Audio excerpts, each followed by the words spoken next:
नमस्कार, काटकस किचन मध्ये तुमच्या सर्वांचे खूप खूप स्वागत। आज आपण बनवतोय बेसनाचे लाडू।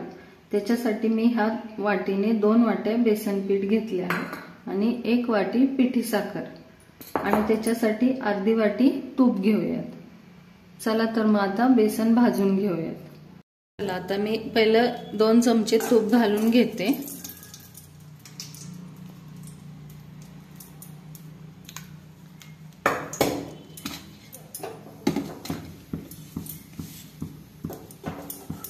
आणि हे तूप वितळलं की मग बेसन घालूया आपण।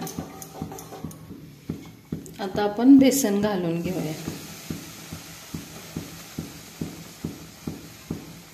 या 2 वाट्या घेतल्या मी बेसन आणि त्याच्यासाठी 1 वाटी साखर घेतली आणि तूप आपल्या अंदाजानुसार कमी जास्त लागू शकतं।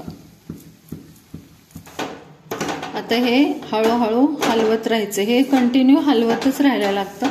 याला ना मीडियम टू लो गॅसवर आपण भाजून घेऊया।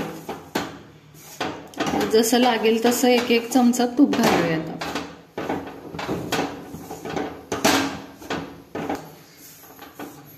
आता ह्या गुठळ्या आहेत ना, हे असं फोडत राहायचं सारखं आणि सारखं कंटिन्यू हलवतच राहायचं आपण, नाहीतर खाली लागेल मग ते।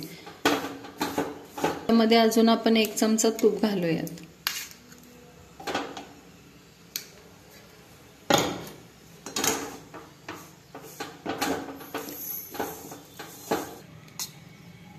अजून 1 चमचा मी तूप घालते याच्यामध्ये।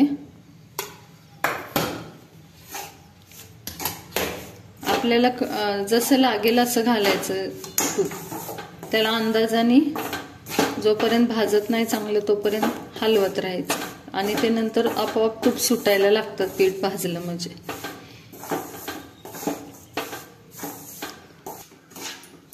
आता बघा थोडंसं असं लालसर व्हायला लागले।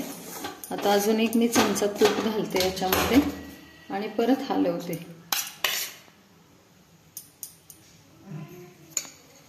आता थोडंसं तूप सुटायला लागलं, असं ओलसरपणा आलाय बघा। आता हे असं व्हायला लागले। मग आता अजून आतापर्यंत मी 10 मिनिटं भाजले, अजून 5 मिनिटं तरी लागतील याला।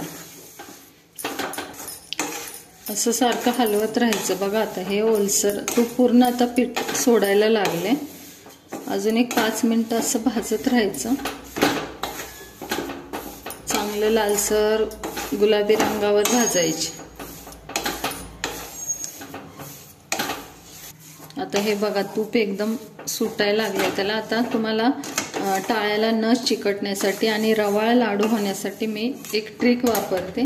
आता थोडासा पाण्याचा हबका द्यायचा, 1-2 चमचे, आणि परत हलवायचं चांगलं 5 मिनिटं। परत अजून चांगलं हलवून घ्यायचं। आता पाणी टाकून बघा मी 5 मिनिटं असं भाजत राहिले। अजून 1-2-3 मिनिटं भाजून मग आपण काढून घेऊयात। असं एकूण मला 15 ते 20 मिनिटं लागले हे एवढं बेसन भाजण्यासाठी।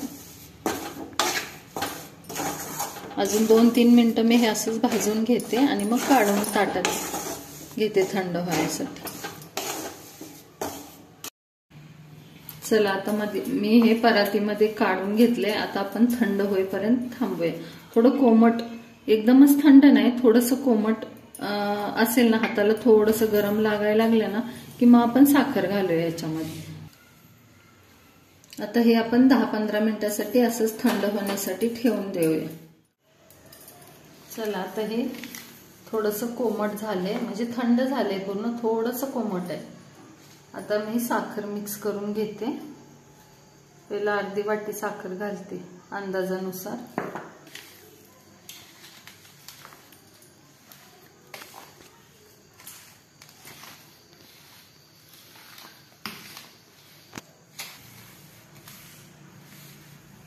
आता मी हे हाताने चांगलं मिक्स करून घेते।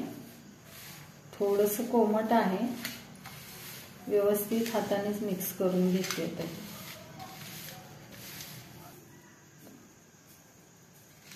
आता आपण याचे लाडू वळूयात।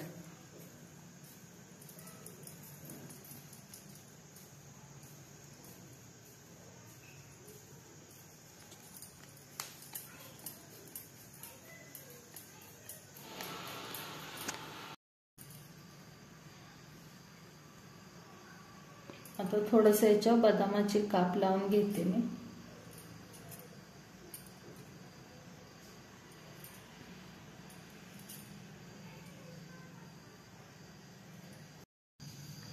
चला, आता आपले बेसनचे लाडू तयार झालेत। एकदम मस्त झालेत बघा, आतून एकदम सॉफ्ट, रवाळ मस्त झालेत, एकदम खुसखुशीत।